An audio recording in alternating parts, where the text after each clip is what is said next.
we have an amazing, distinguished guest. Now he says that You're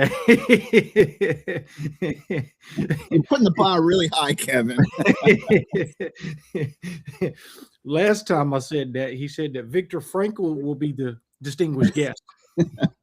Right. Right. Oh wow. I am glad to be back with this young man on our show once again. He is a phenomenal young man. He does a lot of work in the mental health substance use field, does a lot of work in the community, whether it's writing books on plumbing or gardening or whatever else. He does a lot. Plumbing. I like that. My next book. Oh wow. So folks, stay tuned for today's episode because we are going to absolutely blow it out the water today. And I have to say, Mr. Scott Graham is absolutely a phenomenal young man. And I've been able to follow him on social media and see the stuff that he's been doing, and just a phenomenal young man. So let's welcome him back. And Mr. Scott, how are you doing, sir? I'm doing pretty good. I really like the fact that you're calling me a young man. That really is that's really nice. I'll keep coming back as long as you keep doing that. That's nice. Hey, that is completely fine. Speaking of, not being a young man, last time I got my hair cut, this is probably a deep fear of mine. I got my hair cut. I had to speak in March in Aberdeen. So I go up the road about 5 minutes up where I was speaking at, got a nice, beautiful, amazing haircut. Been there a couple of times years ago. After the man cuts my hair, I caught a resentment toward him.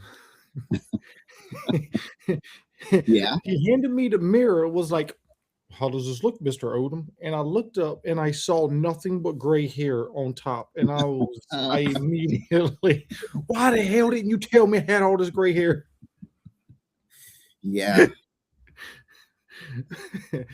Oh wow. Yeah. So yeah, Distinguished. yeah, distinguished. Yeah. uh, Wow. So so what have you been up to since the last time we talked? I think you said well, you've been working on some workbooks. oh yes, some workbooks. I think you would really be interesting in them. And of course the other projects too, which we will be putting you in there too. One of them is workbooks of we have four of them built right now, or four or five of them built. They each are looking at different parts of relapse, right? Especially for early recovery, 3 months, 2 weeks, the first year. I mean, it can be used by anybody, of course, especially chronic relapsers, of course. But they each touch on and build upon the current gaps in academia, research, um, and treatment. And they pull from various schools of thought, from narrative therapy to existential therapy to um, uh, motivational interviewing, DBT, CBT. There's quite a few pieces in there that they all draw upon, Uh-huh. and I decided to do that because in a lot of programs you have CBT being used or you have DBT being used, but you don't, or rarely do you ever hear things that are such as narrative therapy for substance use, right? You Right. rarely ever hear existential philosophy or existential therapy for substance use. And so we decided to come together, put some workbooks together that actually draws upon, that is robust and draws upon the gaps where stuff is needed to help. And so that's one of the projects I've been working on. Another project I'm working on is called Chain Spotlight. It is a Web3 blockchain digital magazine that helps to showcase people like yourself and many others, whoever wants to submit and be in the spotlight on it.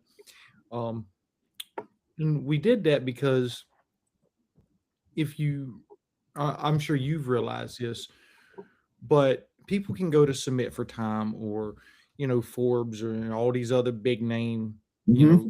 magazines out there. What's the chance of them being accepted and approved and put into one of those magazines? right? You got to No, be, man. yeah, Unless you pay a boatload of money. Forbes charges $2,500. right, right. And so ours right now, once it's finalized and put up, and start, getting marketed, it's going to be free submission. I might do a donation for it or something like that. Like, hey, do a $5 donation here and there or Uh-huh. something. I don't know. I'm thinking about doing something like that. But right now, we want to do something that no entity, and if nobody's familiar with blockchain, what blockchain is decentralized, it's censorless. Nobody can censor you, nobody can shut you down, nobody can do anything of that sort. And so if you want to be put into a magazine, whether it's entrepreneurship, whether it's healthcare, whether it's mindfulness, whether it's business, uh, writers and authors, anything of that sort, then of course you can just do the submit form, and it can be put up there. So that's another project I'm working on. That's almost ready to rock and roll. A few other projects is we have an official podcast page, a whole website built for it. Wow.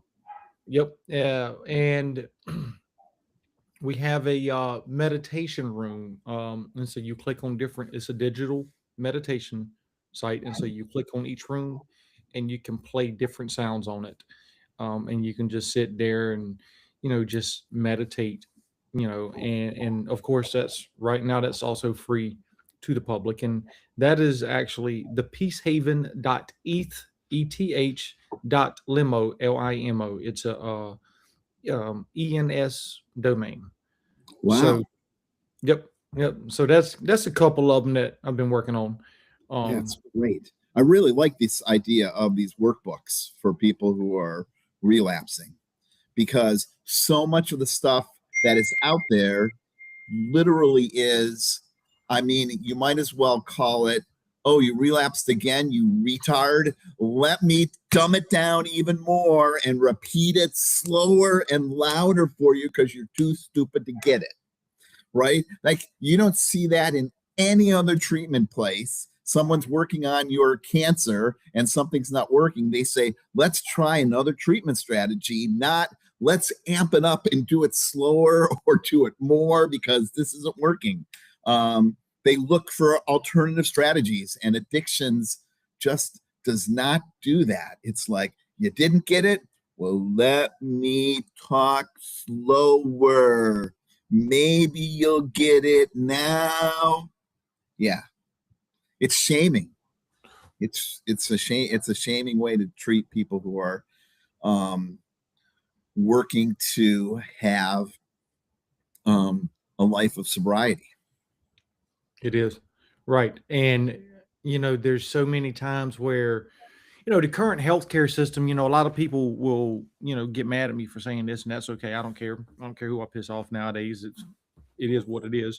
But over 75% of Americans, and we're a country of approximately 350 million, over 75% of Americans report the same thing, that we have some of the worst healthcare, period, that they don't get the healthcare they desire or need.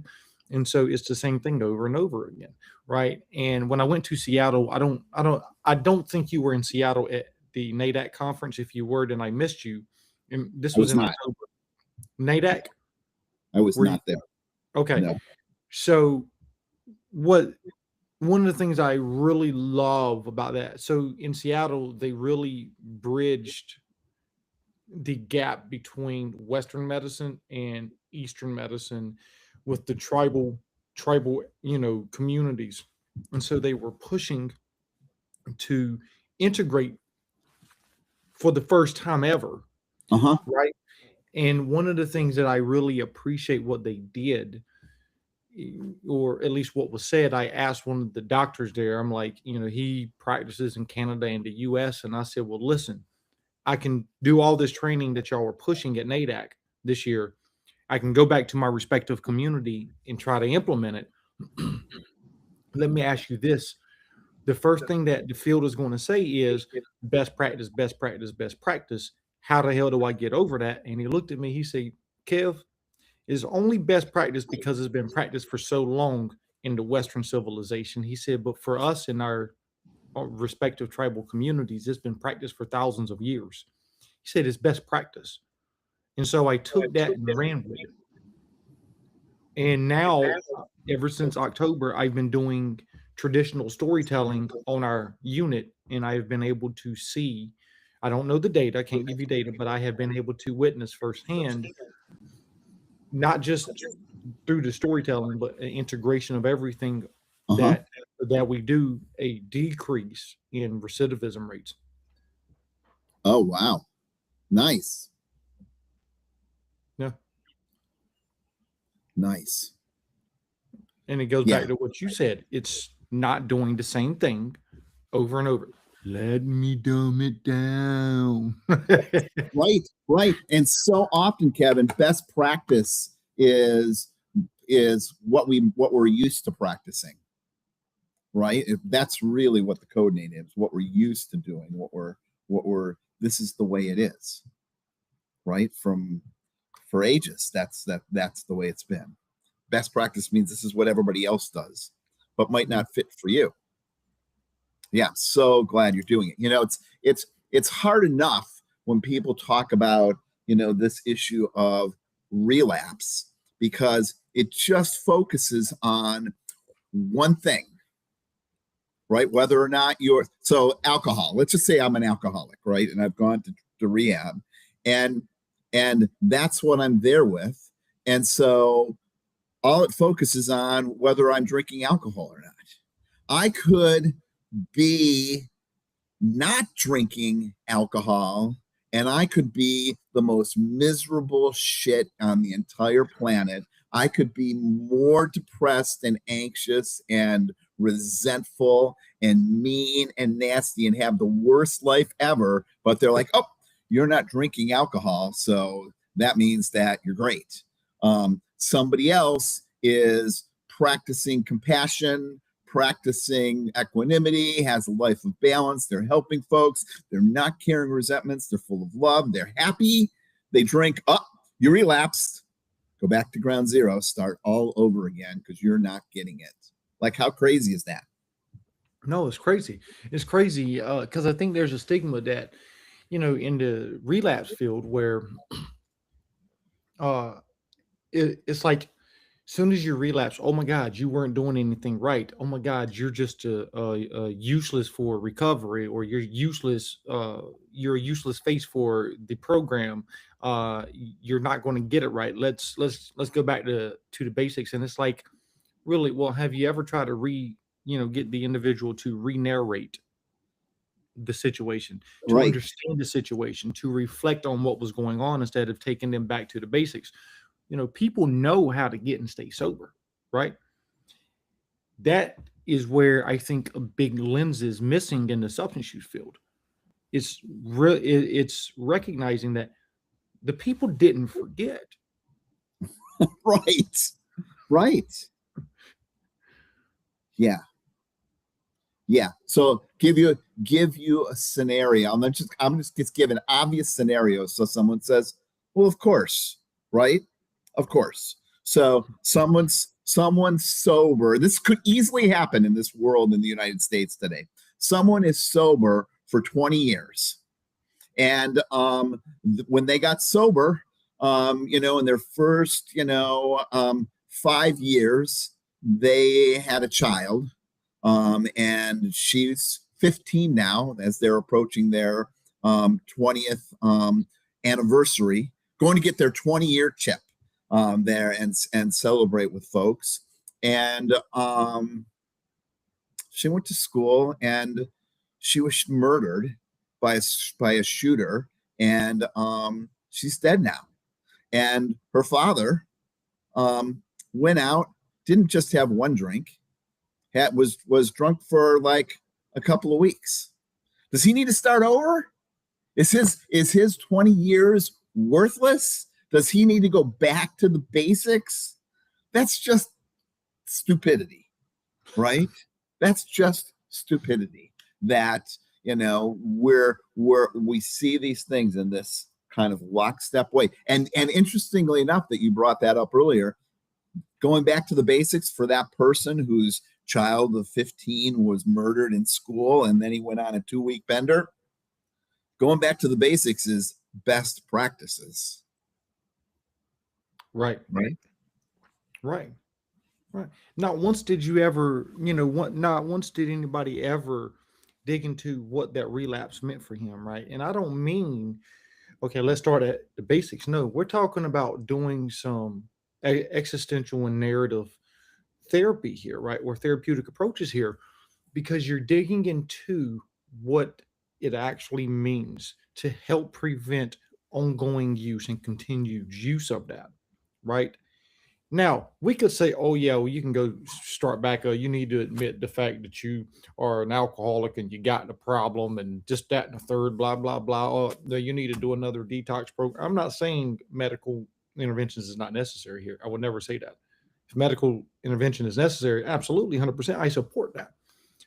But like, while they are in therapy, they need to understand what was going on in that relapse. That doesn't mean, well, let's do some Socratic questioning. Right. Yeah. Yeah. Since we last talked, I ended up getting injured on an obstacle course race, and I sustained a triple femur fracture. What a mess. Let me see. I'm going to try it. I've never done this with this piece before. Let's see if this will work. I'm going to click this share button and see if this will share this picture. Hey, can you see that picture? Up in the upper right? Look at that picture. So that's my femur fracture there. Wow. 1, 2, 3, 5 screws. Those are not screws. Those are titanium zip ties. Because I had a hip replacement, and this spur that went down there ended up breaking my bone in 3 places, and they're basically zip tying the bone back together. Yeah. And so here's the interesting thing. And so I went to this, I won't say the name of the hospital because I don't want to get sued. But it was a pretty shitty hospital. They life flighted me there. And I mean, I was dislocated and my hip was shattered. I couldn't even move. What they did is they flew me in on Saturday, and they didn't operate to fix this until Tuesday evening. So that's Saturday, Sunday, Monday, Tuesday. They just kept me pumped up on opiates, narcotics, like crazy narcotics. And then I was there in the hospital after that Tuesday. I didn't come home until the following Saturday or Friday. Until the following Friday. So I was in the hospital for 2 weeks, pumped up on massive opiates. And then I came home, and I'm there in bed Saturday night. And I had a fever, I had chills, I was sweating at home, I had diarrhea, I had some nausea, and I'm like, oh my fucking God, I'm going through withdrawals, right? Because they had me basically out. I was in a holding pattern from Saturday till Tuesday. And then as they were doing all this stuff, it was, big doses of narcotics. And then I came home to like nothing. Yeah, here's some tramadol. And I went and I started going through, I called a friend up and I'm like, oh, I think I'm going through withdrawals. She's like, are you sweating? And I'm like, yes. She said, do you have goosebumps? I'm like, yes. She said, oh yeah, you're going through withdrawals. Yeah, it was miserable. Right? No one's going to call that a relapse, but somebody goes and and loses their child, and same 2 week period, drinks, up, you thrown it all away. Start over again. No. No, I mean it's the same way. I mean, I had something happen in February. I went and had donated my kidney to my best friend's brother, and Uh-huh. yeah, I do need to praise this because he's been 3 months off of dialysis now for the first time in 6 years, 6 7 years. Wow. So it was a phenomenal experience. But I remember probably about two something in the morning on that Friday morning, I had some breakthrough pain, and so they shot me up with some morphine. And I'm here to tell you, I felt that damn morphine go through every vein in my body, from my head to the tip of my toes to the tip of my fingers. I felt it. Now that showed me a couple of things. One, I ain't changed a bit. Hey, it was one of the best feelings ever. And then I had to get back readmitted, that Saturday morning because they released me on a Friday, and then I got readmitted that Saturday. And well, they kept shooting me up with Dilaudid while I was in the ED, and it was the same thing. It was the same exact thing. When every time they hit me with that Dilaudid, it literally same thing that happened with the morphine, that physiological transformation that I felt throughout my whole entire body. I mean, it was one of the best feelings ever. And somebody said, told me that when they brought me out of the operating room, that I was in a medical blackout. For one, I don't remember this, but I was apparently jumping around on the bed, and I'm like, "Whoa, hell yeah, I feel great." Wait a minute, does this mean I relapsed? Can I donate another organ? Right, right, right.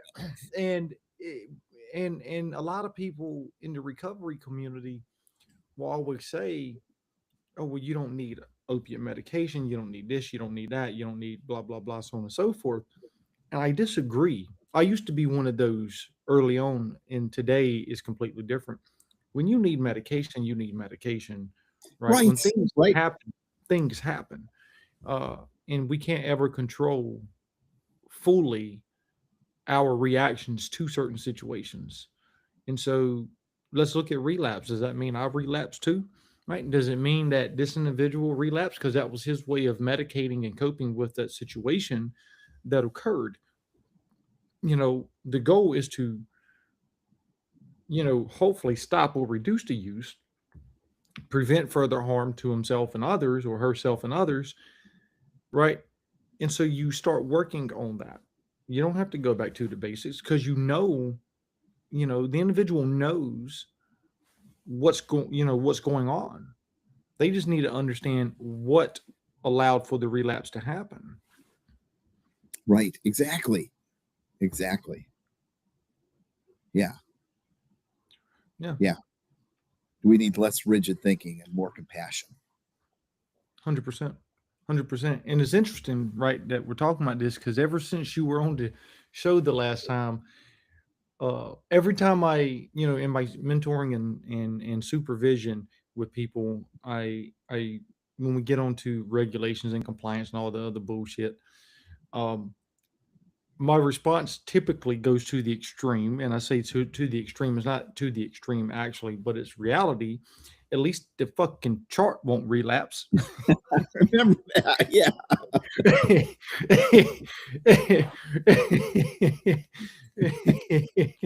Yeah.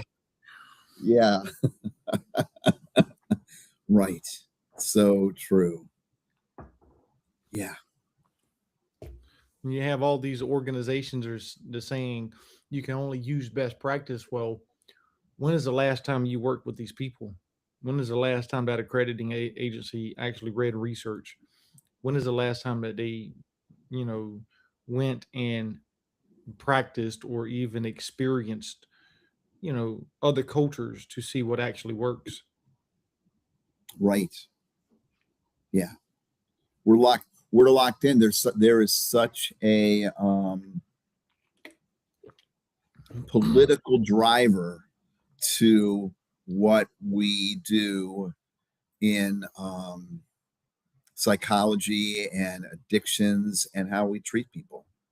And the example that I use all the time is, December 1973, momentous day where hundreds of thousands gay men and lesbians were cured overnight by virtue of a vote.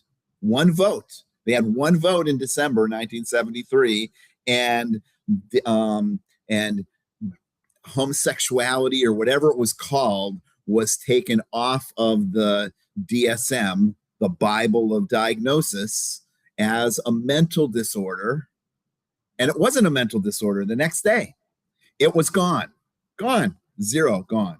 I mean, people try to bring it back, but, before then it was like, oh, you're a lesbian. Oh, you're gay. Well, we need to do some electrical shock therapy to help you with this, or we need to, medicate you, or we need to do this. We need to give you something that's going to keep you from getting sexually aroused, or we're going to do something that's going to be aversive and show you, pictures of men and give you pain, like something out of some Stanley Kubrick movie. But overnight because of a vote.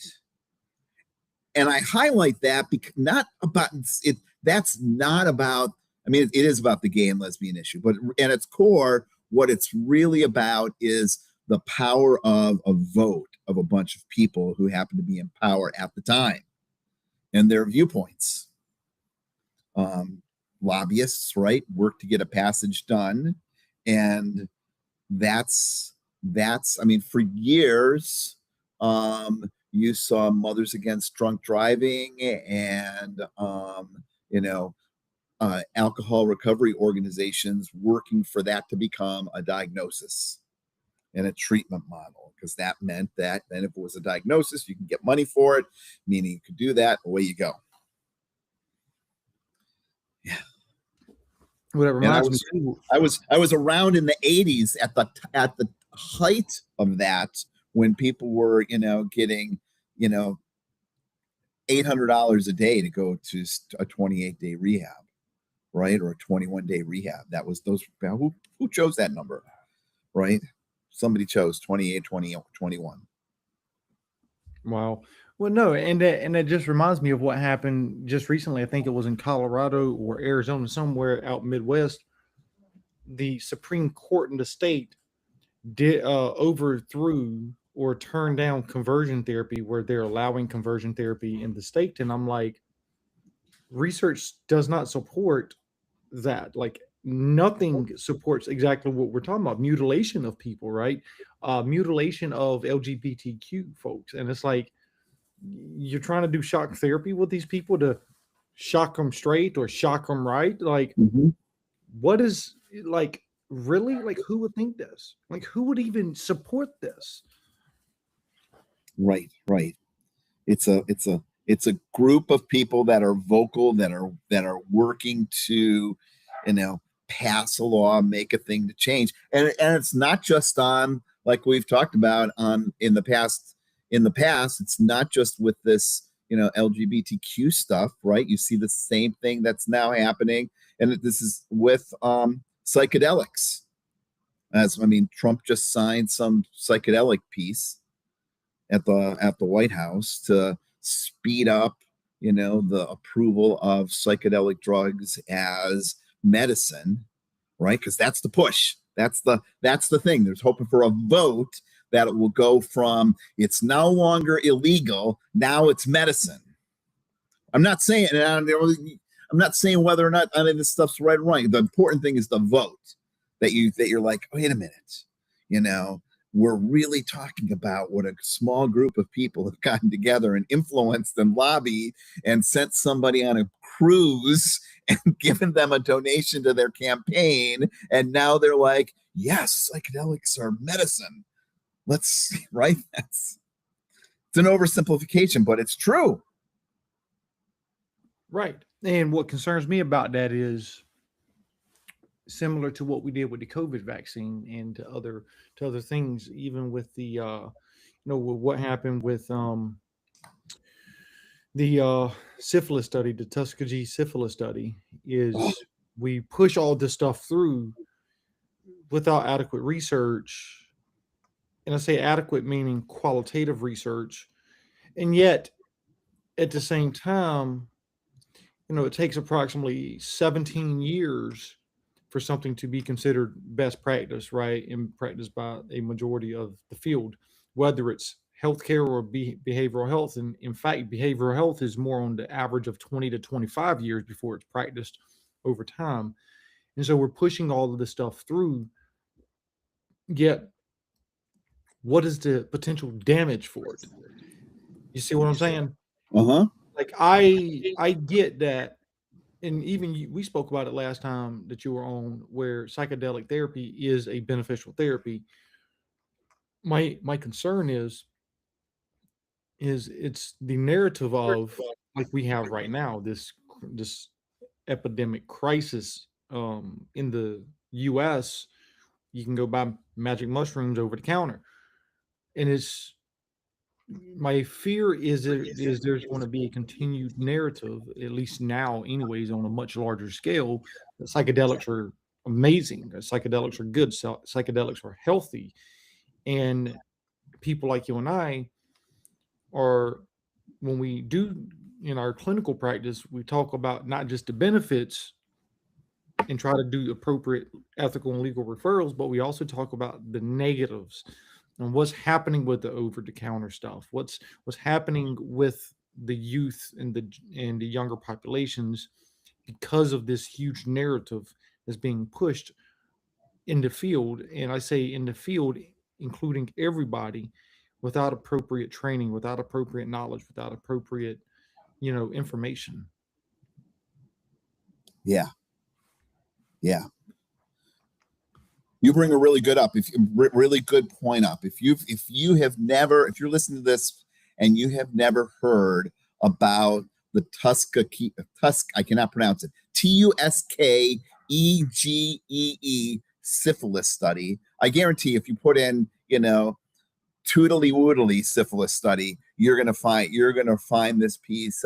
You will be horrified that America did this to black men, impoverished black men, and this is one of the reasons that we have informed consent, right? Because they were told one thing and got dished out another, and died died untreated of syphilis.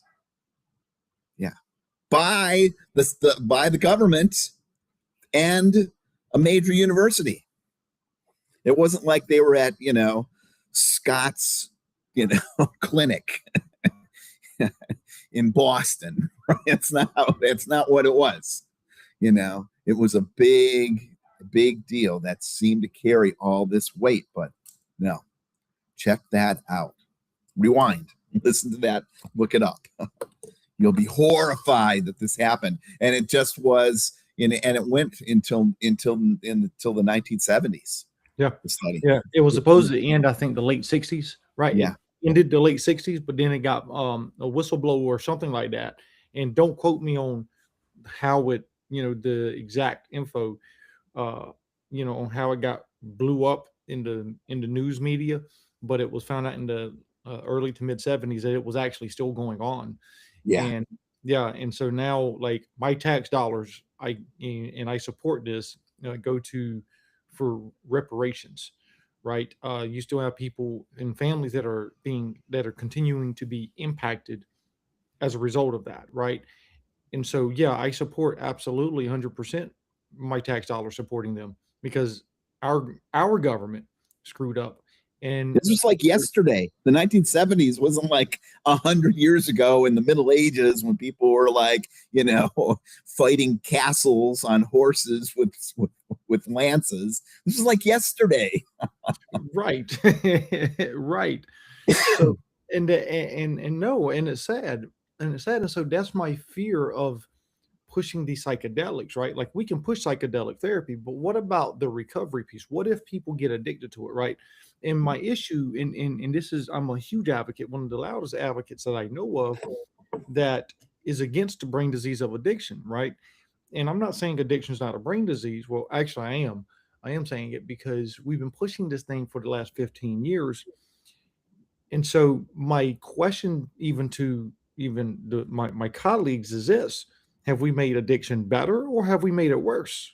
Most of us have been practicing out of one single theory, right? Especially in academia too. They teach this primary idea, and then they do a little bit of information on CBT, DBT, all these other therapeutic modalities and theories. And yet it's like, what are we going to do for the recovery part of it? Like, we can do treatment all day, but what are we going to do for the long-term recovery piece for people? Right. Right. And what does that look like, the long-term recovery piece? Is it just about not drinking or not shooting heroin, or what is that long-term recovery piece about? It's about quality of life, right? Yeah. That you've got, that you have, you know, um, you know, a certain amount of well-being in your life, right? We don't measure for well-being. Yeah. Yeah.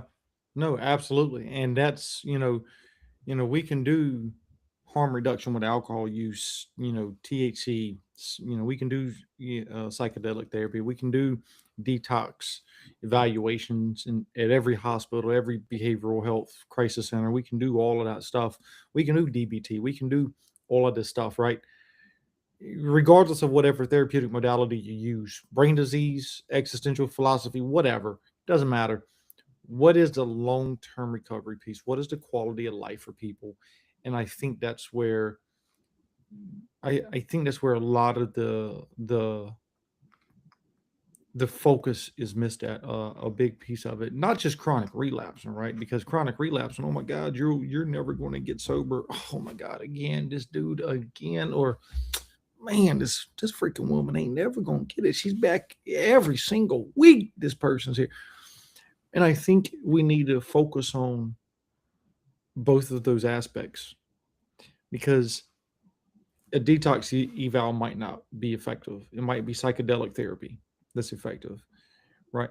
Like, it doesn't matter, right? We need to figure out we need to focus more on chronic relapse and long term recovery. And here's another issue that I really take issue with. Oh, you've been sober for 30 years. You're good. You don't need anything. Oh my God. You just Right. did you really call your sponsor today? Just call your sponsor. You'll be okay. Really? Yeah. Yeah. Yeah. Can you imagine if we had a benchmark of well-being instead of abstinence for recovery, and what that would be like? It'd be like, oh well, you're feeling really lonely today. Up, you've relapsed, right? Because loneliness, and if you're feeling lonely, that's not a sign of well-being. You don't feel like you have friends who love you, another indicator of well-being, or friends who are supportive of you. Oh, you've relapsed, right? People would be like, shut up, right? Right. No, right. You're right. And I think that's why I question the DSM-5 so much, or now the DSM-5 TR, is because far too often, if you look at mental health and healthcare in decades, right? Break it up via decades. Uh-huh. This decade we're pushing PTSD. Last decade we were pushing ADHD. We're still pushing ADHD, but last decade it was ADHD. Everybody. And if you really think about it, at least for me, anyways, when I really break it down, and I question, thank goodness for my diagnostic class, because I literally had to do a book report on the DSM, go through every single thing. And so my question Wow. was, what are we? I had to come up with 3 questions for every single portion. And so I said, who are we as researchers to define as normal versus abnormal? That's a great question. Yeah. Comes down to the vote again. Money. Yeah. The good old Ben Franks. No. Everybody's going to be like, God, you guys are so cynical. We're not cynical. I'm not cynical. I'm very hopeful. This is like the truth of what's out there and the mechanics. And it's important for people to hear this, because not hearing it and doing the same thing. I mean, Jesus, you can go to almost any 12-step meeting, and you will hear somebody say something like, what's the definition of insanity? And then you'll hear like a whole chorus of people saying, doing the same thing over and over again and expecting different results. Like they all say it like a big prayer when people say that. And what they're trying to say is, you doing the things in your life that's not working, and that's getting you this peace. But we do the same damn thing in the addictions field. You just said it. This woman's coming back and not getting it. She's coming back and she's not getting it. Well, what's the clinician doing? They're doing the same thing over and over again and expecting different results. I guarantee you, I can go to any website, training website, CEUs, right? Whether it's quantum or whether it's, CEU for less or what have you, it doesn't matter. Go to any CEU training website. NADAC, another one. And I'm not knocking NADAC. I love NADAC and where their vision is and what they have been pushing. And I appreciate NADAC. And I think NADAC is starting to change the perspective, especially from my experience in being a member of NADAC. So, but still, you can go to the archives and you can see. I can go up there and find essentially almost nothing on narrative therapy, right? On feminism or feminism feminism theories. But what I will find a lot of, and anybody can do this, cognitive behavioral therapy, DBT, CPT for PTSD, and CPT is all of these are very beneficial, right? They're very beneficial. But you're going to find a plethora of this right here and hardly none of here. And so to get even a certification in existentialism, you have to pay somewhere between, minimum here, low range here, $1,000 to $1,500, ranging all the way to $5,000-6,000 just to get certified to do existentialism, unless you do a lot of studying in it. Now, if you do a lot of studying in it, that's one thing, right? But just to even get some training in all these other areas, it's a pretty boatload of money, right? And it's like, why do we have CEUs on how existentialism philosophy is beneficial for relapse or beneficial for long-term recovery? How about narrative therapy? How about feminism therapy or theories?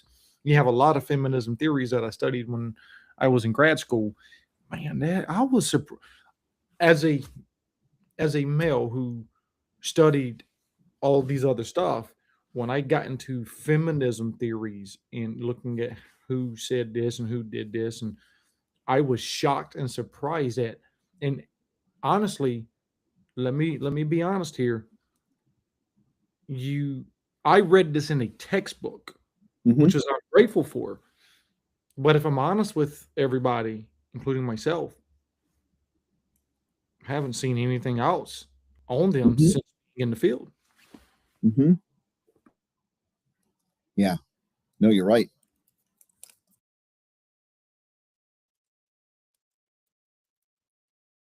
Let me do preface this. The field started having feminism therapy or feminism theories crop up. I think it was during the 60s. It started in that area and it just blossomed since. And it might have been the 50s for a couple of them, but I think the biggest area was the 60s.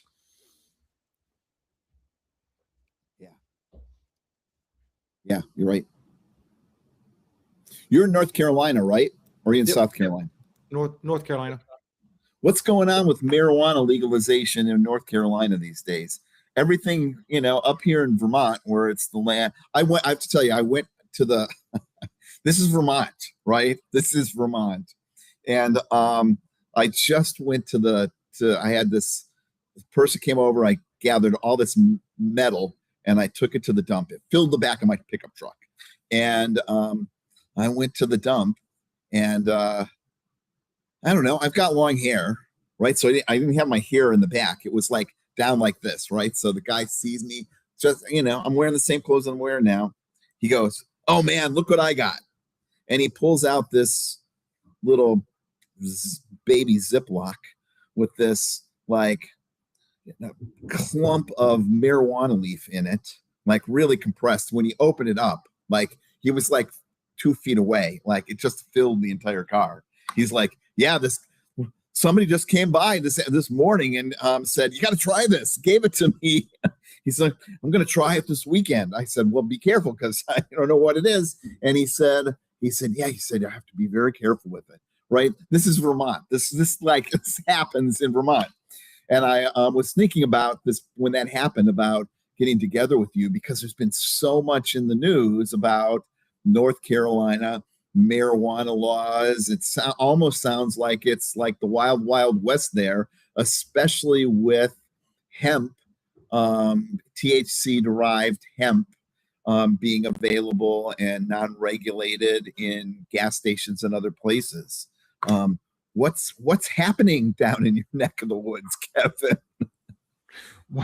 I will say, I'm glad you asked. So unlike New Jersey, which I respect and love New Jersey laws in this area,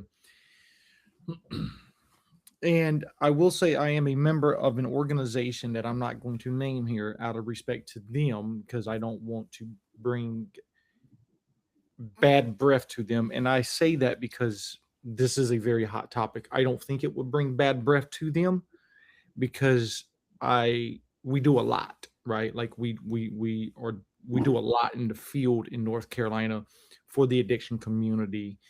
And so if any of y'all were listening, no, I love and respect the fact that I am a member of that organization, and I love what y'all do. And I am grateful that y'all allow me to be a member. And so I'm on a policies and procedures committee. We've been talking about this all year long. Let me preface this. For the last 2 years, I have seen a significant increase, at least 1 to 3 people a week, that is hospitalized for THC-induced psychoses. Now, I can guarantee you almost a 90% chance, plus chance, that when I look at somebody who uses marijuana versus the stuff that's sold over the counter, the chances of somebody who smokes actual marijuana and ending up with THC-induced psychoses and a lot of other good stuff to go with it is far less significantly when compared to the over-the-counter stuff. And when I'm saying 1 to 3 people a week, like I am educating people on the use of the over-the-counter stuff because it's dangerous, it's not real. And so we're pushing bills right now and to have, first of all, but I support medical marijuana. I support a regulated industry. And part of what we're working on right now, and I hope and pray it goes through, to have something similar to New Jersey, where we have in all THC licensed dispensaries, and where it can be sold through, just products can be sold through them. It must come from a third party certificate of analysis. That's the current bill that we're trying to build and put together. Now, I will say tomorrow we do get an official update on where we're at with this, on all of this stuff. But right now we have no regulation. Everybody thinks it's natural and normal and this, that, and the third. And I'm always educating every single weekend, Saturday, Sunday, and Monday. I promise. Saturday, Sunday, and Monday, I am giving education to at least one person per day. Listen, As a licensed substance use therapist in the state of North Carolina, my job is to inform the public and to ensure consumer safety. The stuff you're using is not real. I can't tell you to stop using. I can't tell you to continue using. I can only tell you to do your research and to make sure you know what you're getting and where it's coming from. Do your research on the company, this, that, and the third. But it's Delta 8, it's natural. I'm glad you brought that up. Delta 8 is fake. It's bullshit. It's complete bullshit.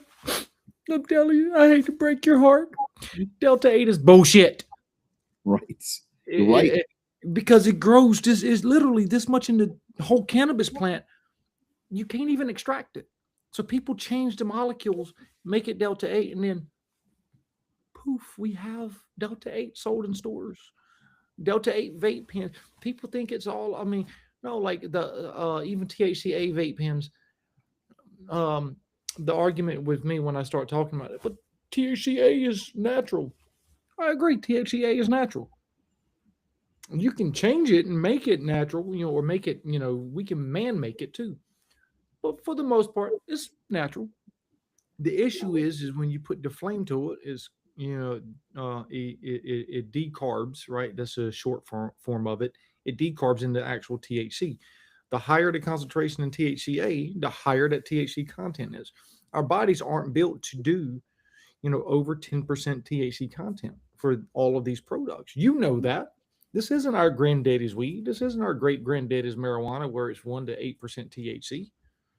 Like we're pushing, I mean, we're looking at stuff 150+% THC in it. Right. Content. That is flooding our bodies with all these toxins and neurochemicals. Our body is reacting adversely with it and is causing psychoses, suicidal ideation, suicidal attempts, homicidal thoughts, homicidal attempts, criminal activity. I mean, people are running around butt naked and around neighborhoods, beating on doors, walking into people's houses, sleeping on the couch butt naked. I mean, that's the result of the stuff that's being sold in over the counter. And I have to educate the public on the use of this stuff. So that's where we're at currently, and that's where we're pushing to have it regulated.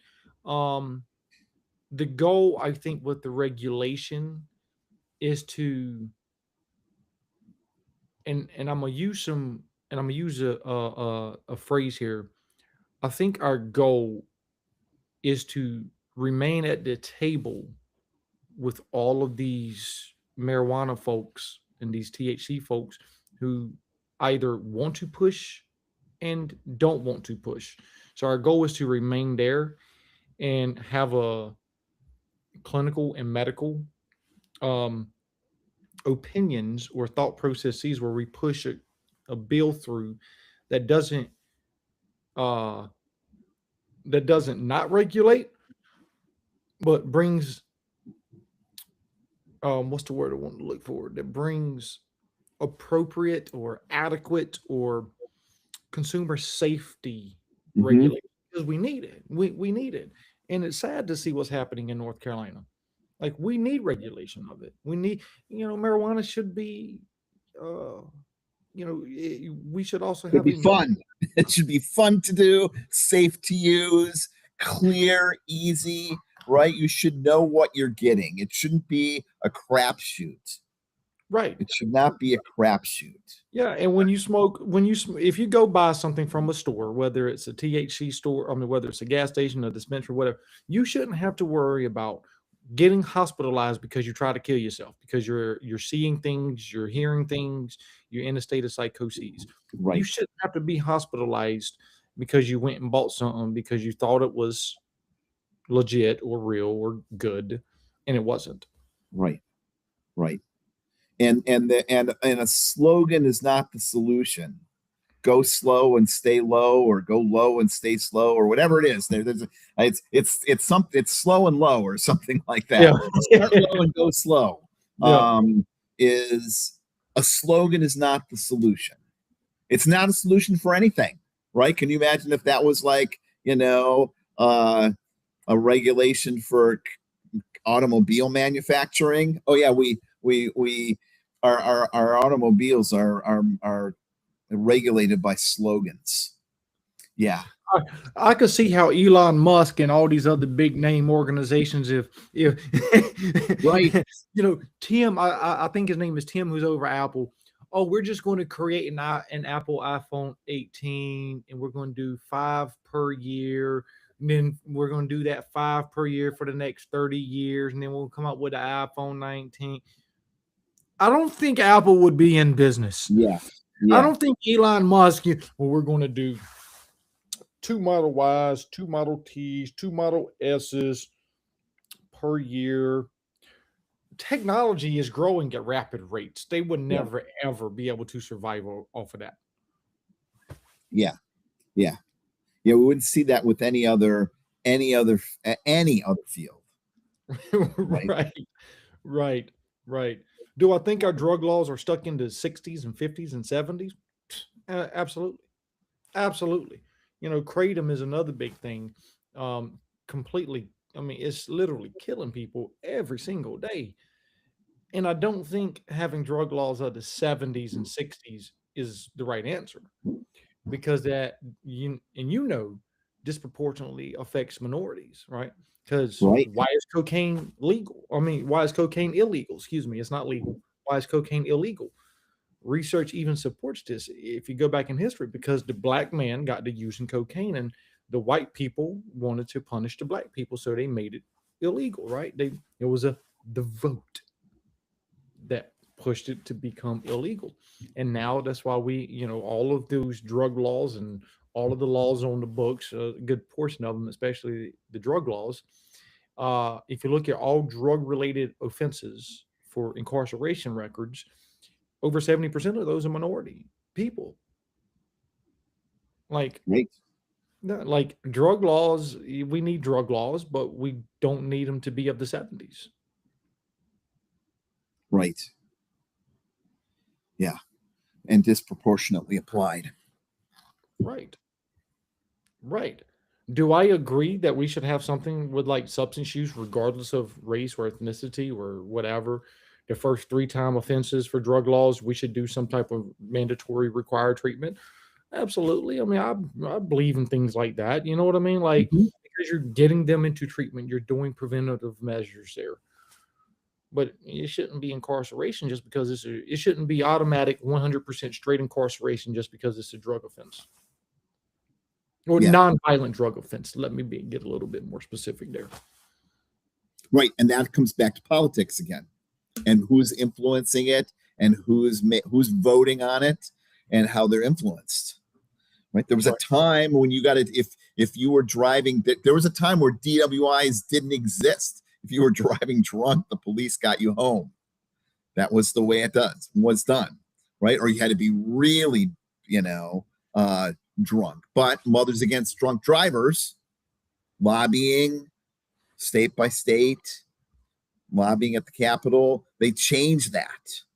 Right. That's why we've got such strict drunk driving laws, because of that group working tirelessly state by state. Yep. Yeah. Yeah. Yeah. And that's not considered best practice. I mean, there's so many people who, are incarcerated over things that it's like, really, you got caught with a gram of cocaine or crack cocaine and you're spending 30 years in prison. That's a hell of a damn life sentence over a gram of crack cocaine. And I'm just using that as an example, right? That's a Or great example. it with this much crack cocaine, and maybe it's $150 worth. You get 30 years in prison for it, or facing 30 years in prison for something like that, and it's like, oh damn, did you kill anybody? Right. Yeah. I mean, it's sad. It is really truly sad, and so I support rewriting uh, drug laws. I support having common sense policies, common sense drug laws, common sense regulations. Yeah. Now, what Right. does Vermont do in the THC industry? It's just it's Hippieville. There's no, it really is. It's like the thing that is important in the legislation in Vermont was that it's locally grown. And beyond that, I mean, there's still Delta 8 that's floating out there. They're working to change that in a lot of places. And it's not as predominant now because there's marijuana everywhere. And but the important thing in Vermont is that you're not getting marijuana from California. It's Vermont marijuana, and the information that comes with the packaging and manufacture of stuff is scarce, not clear, not helpful. It's just this start low and go slow philosophy. And they've got great names: Blueberry Sunrise, Tangerine Amazement, and all kinds of other like wild marketing things. And you can get a whole bunch of, you're not going to get manufactured sodas like you can in other places that are manufactured or brought in, but there's Vermont marijuana muffins and other stuff that's sold in the stores, and it's really almost like I don't know, like a grandmother knitting a sweater and then selling it in their store type of thing. Local. That misses the bus on it, right? It misses the bus completely. And so you have people that go to the marijuana stores. There's called dispensaries up here, and there's more of these than McDonald's. I think there's more dispensaries in Vermont than McDonald's, and it's just very hippie. This is the way it is. Looks like it's homemade. Yeah, community. You're not going to get the same things at each. It's all individual. It's wild. That is scary. Yeah, that is so scary. So I can grow my own. There's no consistency around it. It's like somebody serving. I mean, someone couldn't do this with wine. If they were going to bottle wine, they'd have to get it approved, have to be labeled, and have to meet all these other things. But not with marijuana. Right. And that is the concern, I think, when I look at all these states. I'd have to say I don't know all the data from New Jersey. But in my personal opinion, I think New Jersey is one of the few, one of the only closest states to attempt to get it right. I think, again, that's my personal opinion. I don't know specifically like every single piece of the legislature, but the way they have it written up, where before anything is sold in a licensed dispensary, it's got to be tested by a third party lab, and that lab has to, you know, align with whatever the package said, like all of that stuff. I support that, right? Like I support that because it's ensuring consumer safety. And I'm glad we're on this topic because in 20 I just did a training about a year ago. In 2021, there was a family or a group of 4 people in the state of Virginia that ended up buying some magic mushrooms from a tobacco store. Now, if anybody doesn't know what psilocybin is, when we talk about psychedelic therapy, most of that goes back to, or a lot of it goes back to psilocybin, which is a hallucinogen, and it cannot legally be sold by anybody, regardless of what license you got or anything of that sort. It can only be researched, and in certain, I think in some states, it can be medically used. Um, and it takes a lot to get licensed to do that. So they bought these magic mushrooms. They all ended up getting into ED, and the state and all these beautiful letters, SBI and all these other beautiful alphabets got involved. They did their research. They went to the same store, bought 6 packs of magic mushrooms, and on the labels it had like 3, 4 ingredients, one, and they all had another type of mushroom in it, right? It starts with an A. It's a very tribal community type of mushroom. It's not Mhm. psilocybin, it's another one. And it's a weird name. I can never pronounce it. And what they found in research is 4 of those packs of mushrooms did not have that other mushroom in it, and instead they had psilocybin in it. And those magic mushrooms were legally, air quote here, legally sold through a tobacco store Mhm. to the public. And that is the issue, I think, in many states that we're running into, uh, regardless of any type of regulation. Um, and so, even and if you take that one step further, the government and I believe in a lot of research in this area. Um, the research supports that approximately 70 to 75%, if not more, of the labels that are put on this stuff are inaccurate. Yeah. Yeah. Yeah. It's almost like if all we really need to do is push for accurate, consistent labeling across all products. That's it. If somebody would just take their head out of their butt and say this is what we need, like we do it for potato chips, we do it for Oreos, we do it for uh, chocolate chip cookies, we do it for macaroni and cheese. Milk, We should be able soda to do cans. that for um, marijuana products, psilocybin products, all these things that are out there and going around loopholes and being sold. Yeah, no, 100%.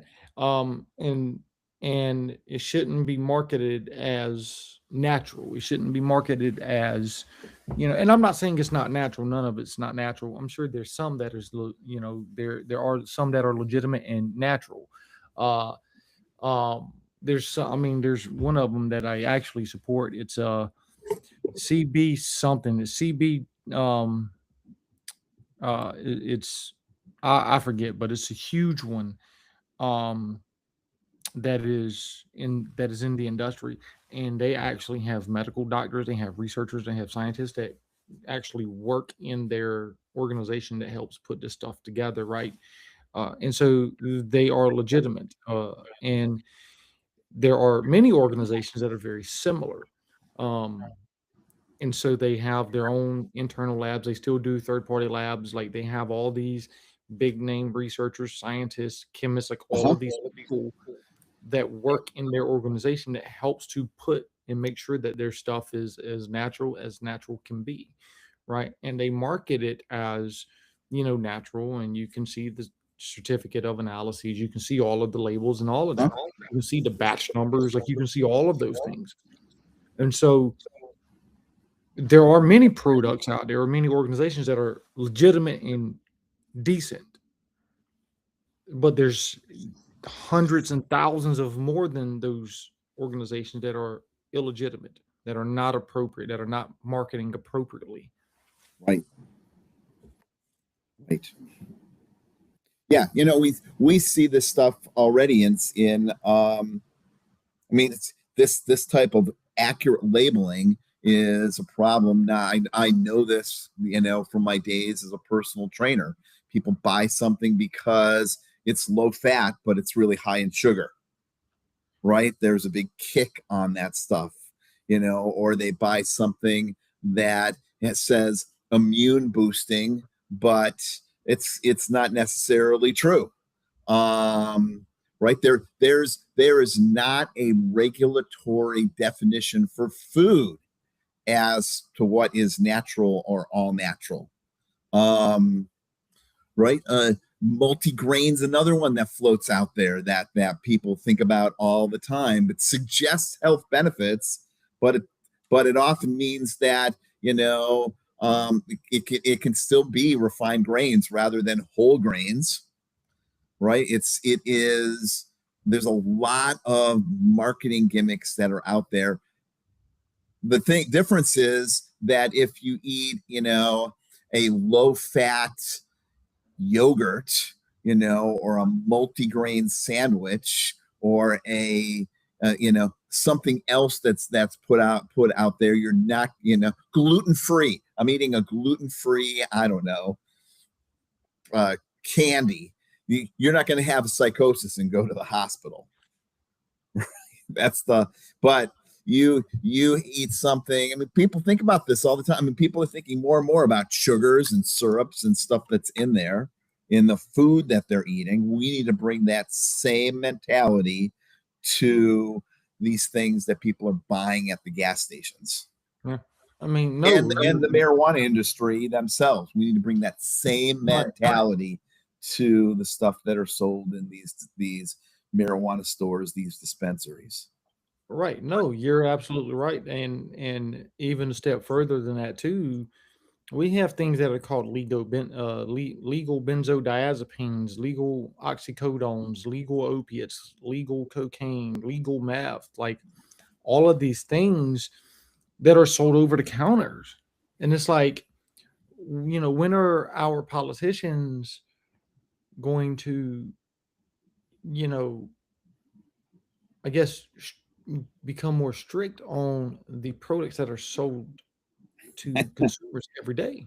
Yeah, yeah, you can go do that, but I've got two dogs and I sleep with them, and so in order for me to get a 12-hour Sudafed, they want a picture of my driver's license. They want, I can only buy a little bit of Sudafed at a time because they want to make sure that I'm not starting a meth lab, right? Because somebody someplace voted and created this whole thing. When you go in the store, they scan your driver's license, or you write your driver's license number down so they can track, how much Sudafed you're buying.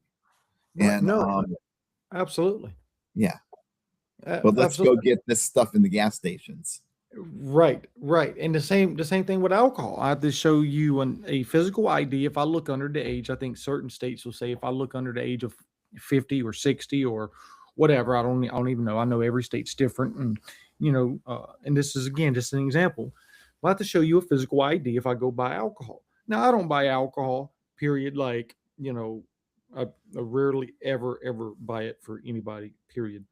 But like I have to show an ID, even for nicotine, to buy this little thing right here. Yeah, I have to show yeah, an ID.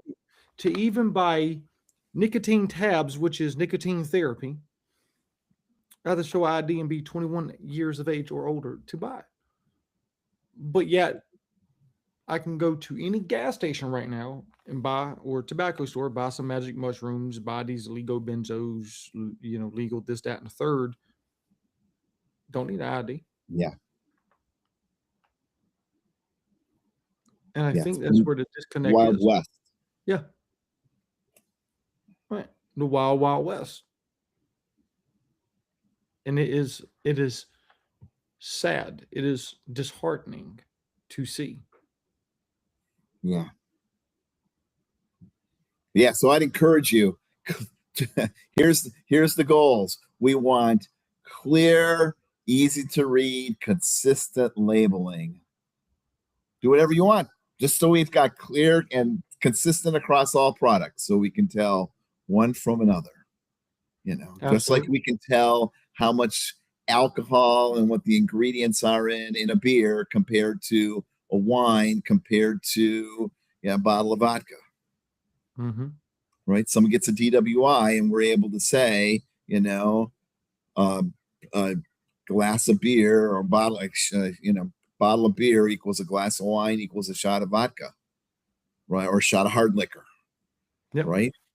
And we know how that gets metabolized in a system, even though, there's a big difference between, the alcohol content in beer and the alcohol content in vodka.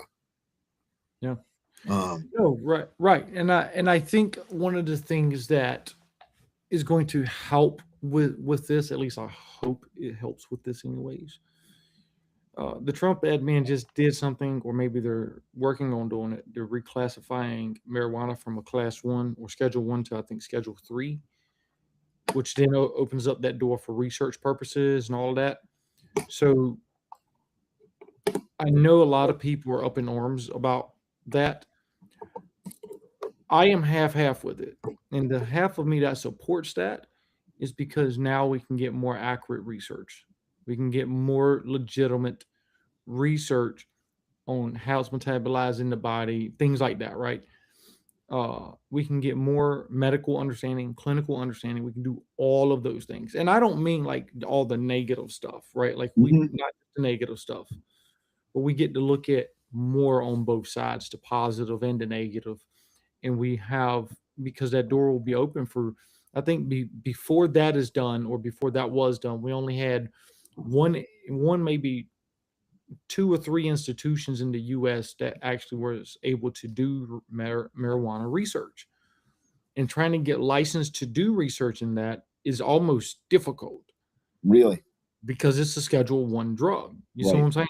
It's the Yeah. same, and so it's like, well, if heroin and marijuana are both Schedule 1, you're saying that marijuana is the same thing as heroin or as dangerous as heroin.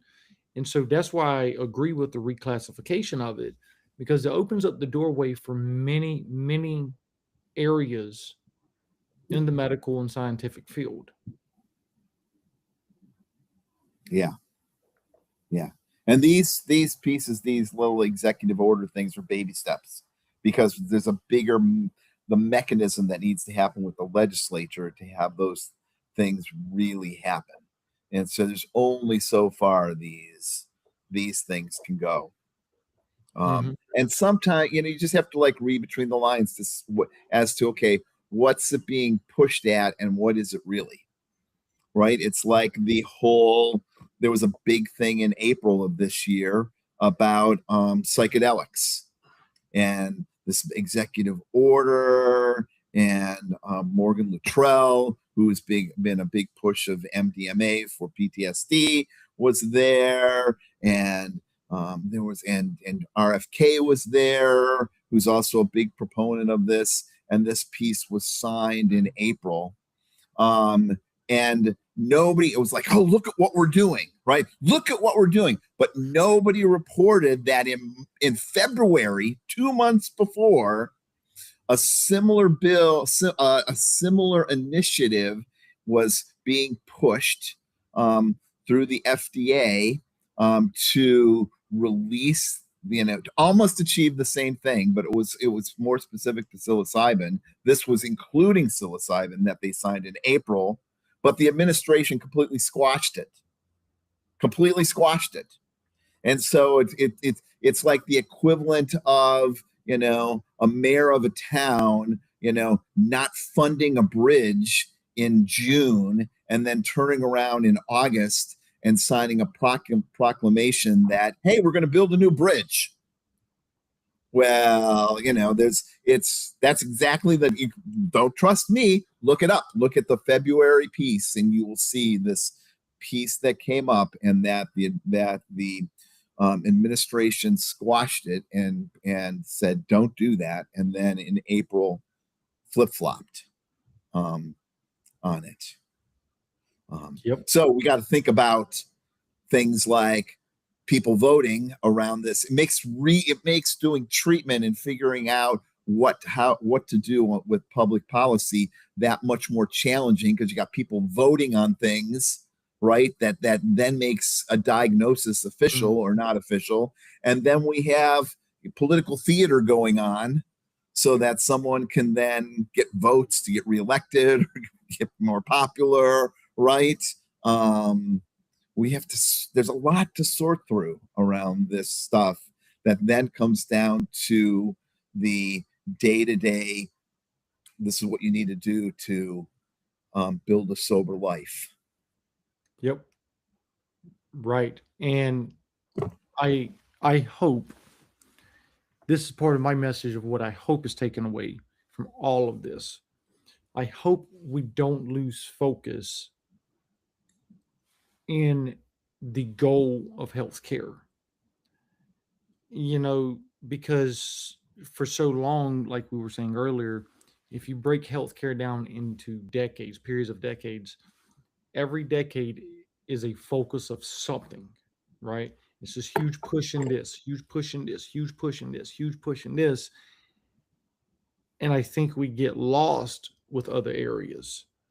And so I don't want, whether you're a politician listening to this or not, or work on any type of policy committee, or you're able to push regulation policies in your organization or not, it's not just this type of therapeutic modality or this type of theory. You have all this other world of healthcare, world of research, world of academia.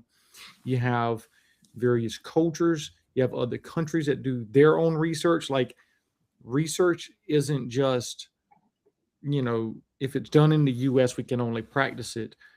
No, that's far from even accurate. If it's research done in Canada or South Central America or the Middle East or India or Africa, like, it's still research. It contributes to the body of knowledge that we have currently, and it builds upon what we have currently. And so, like, look at everything. Like, go and look at the research and encourage the reading of research and the use of techniques and modalities that is beyond what we are all talking about.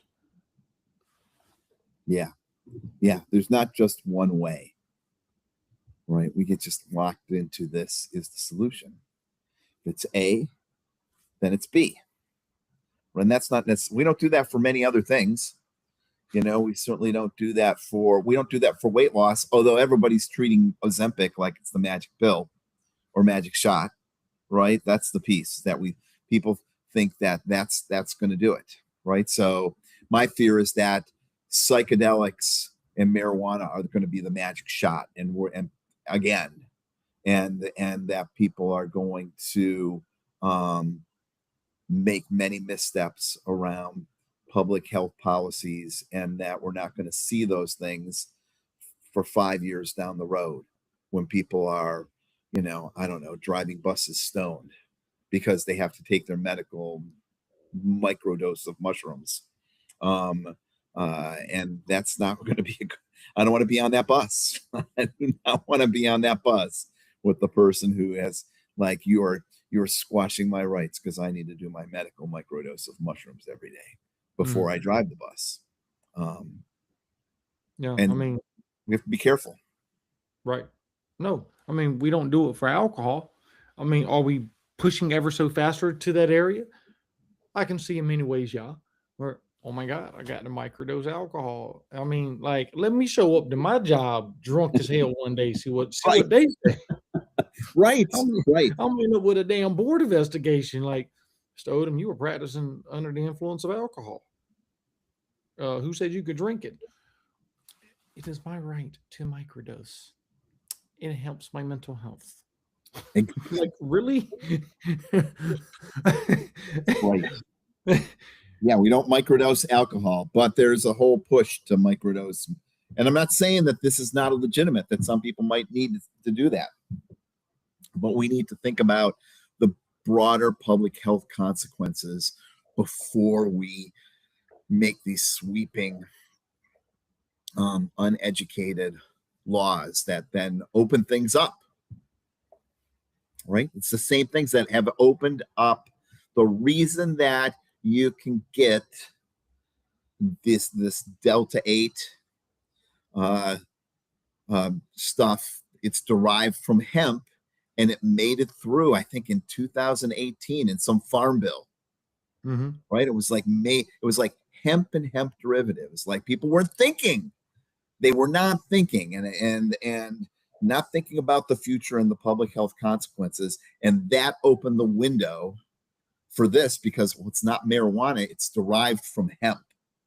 So then it's not illegal because it's not And so, yeah, just not thinking about the long-term impact. It's the same thing that ended up with fucking peacocks on airplanes, right? And, people were bringing their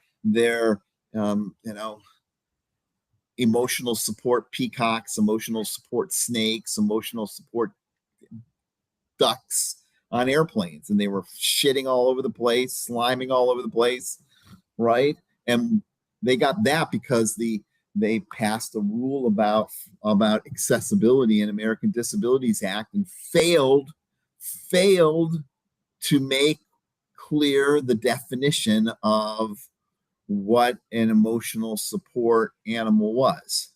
And then that opened up the door for peacocks and snakes and horses and pigs and all these other things on untrained dogs on the airplane, right? Even today with service animals, right? So you can go buy a service animal vest on Amazon and put that on your dog and cart it around and bring your dog in wherever the hell you want to go, and nobody can stop you. They can only do two things. They can ask you what service that dog performs around your disability, right? Is that and you just tell them, this service dog does X. You don't have to prove it. You don't need a certificate. There's no registration. There's no license. There's no nothing. Your dog doesn't have to have a certain amount of training. I'm certainly, so it's taken this thing from a person who's blind and needs a guide dog, and now it's rampant with people that they're like, this is my service dog, and the dog's pulling in this direction and that direction and barking at people, and I'm sorry if your dog's taking the shit in Walmart because it's not trained, or pulling on the leash while you're pulling it back. That dog is not a service dog. No, and I think you're right. And I think there's just, I think the thing that we're missing is the bigger picture, the long-term impacts on public health. Like, one of the things that I know to be true today, and I actually teach on this too, I actually train on this. It's not just your board code of ethics. It's not just your board code of ethics, right? The thing that trumps, I think, your board code of ethics, and this is what I love about the medical field, is the public health ethics. Public health ethics takes your board code of ethics to a whole new level. And when you work in healthcare, you're working with the public, then you understand why certain decisions are made and have to be made. So, for an example, COVID, going back to the COVID era, why did certain states have to go on lockdown?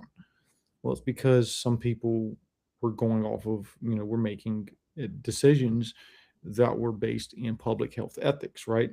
It's for the greater good. And then certain states would not go on straight lockdowns. And again, public health ethics is for the greater good. So everybody had their own, interpretation of certain things, whether it was freedom or whatever, it doesn't matter. But still, public health ethics plays a vital role in decisions that are made, whether it's policy or whether it's institutionally. And so I think a lot of people in healthcare forget that part. Is it's more than just my NADAC code of ethics. It's more than just my state code of ethics. And I never understood this till I actually did training in public health. And that really made me start thinking about a lot of things on a macro level. Right. Well said. No.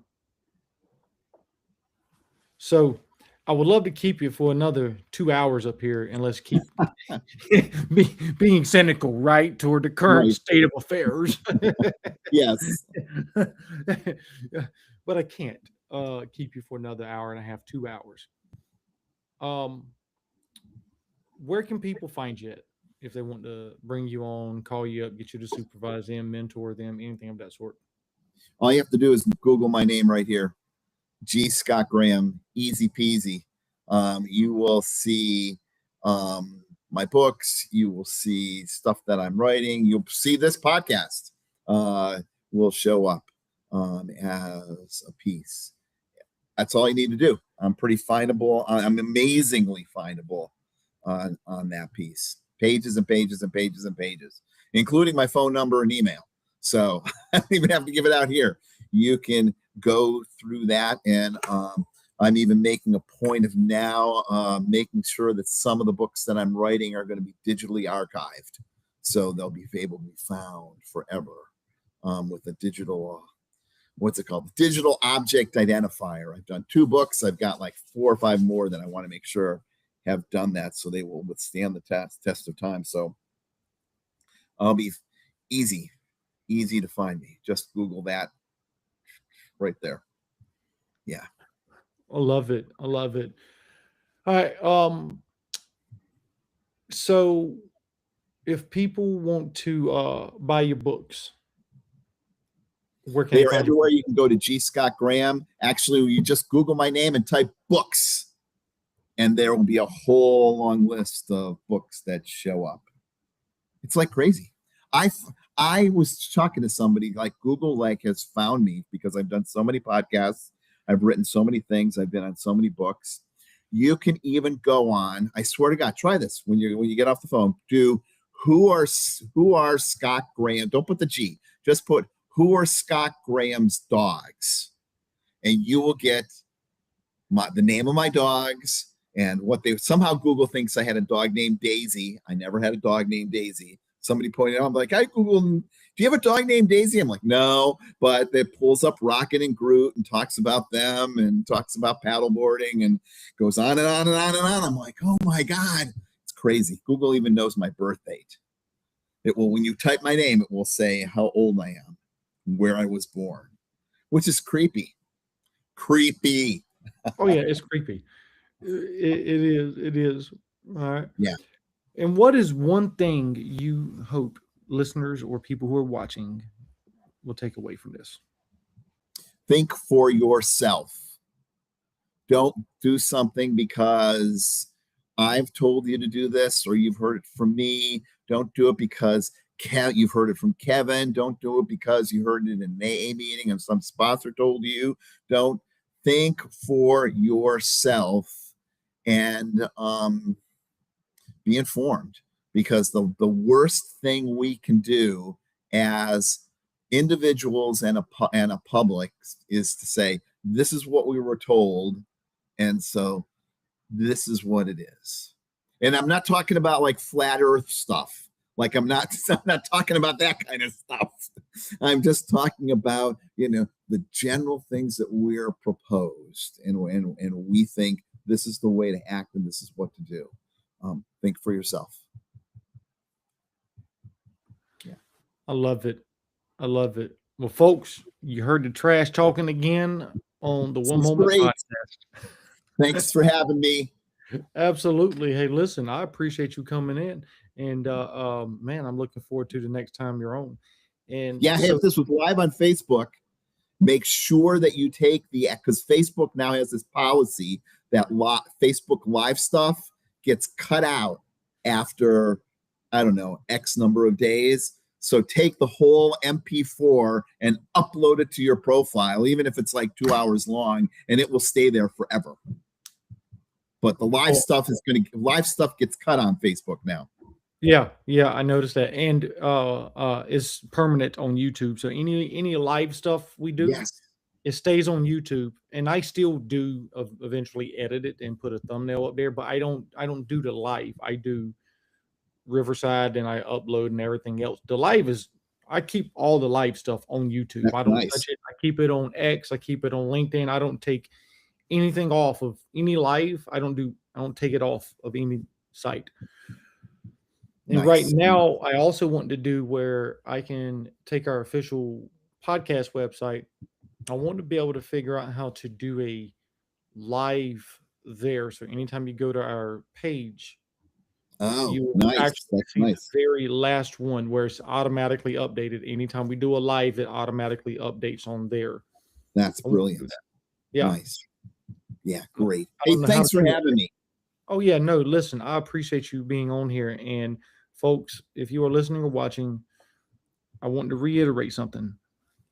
It's not about being negative in toward the healthcare field. We are both healthcare practitioners. Science is, in fact, and philosophy, right? Because we talked about a lot in those areas, science and philosophy. It's about the goal is to question it. It's never, ever, ever 100% proven. It is meant to be questioned. So don't take anything away, as we were being negative. No, we're questioning current policies. We're questioning current science. We're questioning current regulations. We're questioning current visions and viewpoints.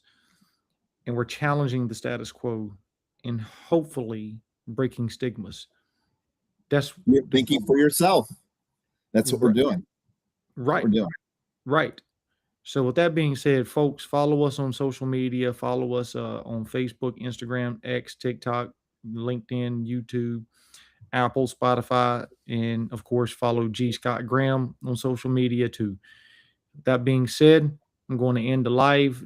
G. Scott, thank you. Thank you. Thank you, Kevin. Great Don't go again. anywhere. I won't.